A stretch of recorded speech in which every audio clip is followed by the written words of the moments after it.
নমস্কার বন্ধুরা, আপনারা দেখছেন সিনে ইনসাইড। অনুরাগের ছোঁয়া ধারাবাহিকে আজকের পর্বে দেখবেন অনুজা দীপার বলা কথাগুলো ভেবে কাঁদতে থাকে।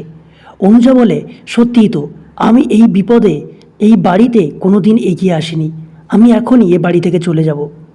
সোনা বলে, না তুমি কোথাও যাবে না, আমি ওই মহিলাকে বলবো যেন কোনো দিন এ বাড়িতে না আসে।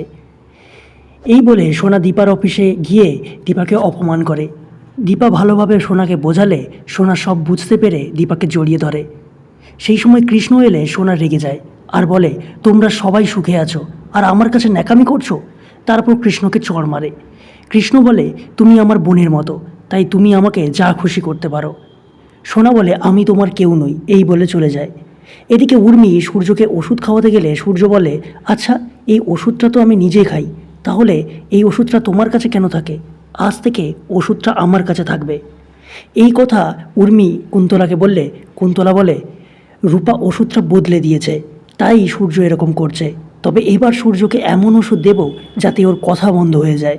এরপর উর্মি আর কুন্তলা অফিসে আসলে দীপা বলে, আজ থেকে আপনারা এই কেবিনে বসবেন না, আর যা লাগবে নিজে করে খাবেন, কাউকে অর্ডার করবেন না। তারপর দীপা সূর্যর কেবিনে গেলে সূর্য বলে, সরি দীপা ম্যাম, এই ডিলটা আমি আপনার সঙ্গে করতে পারবো না। তাহলে কী হতে চলেছে বন্ধুরা, জানতে দেখুন অনুরাগের ছোঁয়া। ভালো লাগলে আমাদের চ্যানেলকে সাবস্ক্রাইব করে পাশে থাকুন। ধন্যবাদ।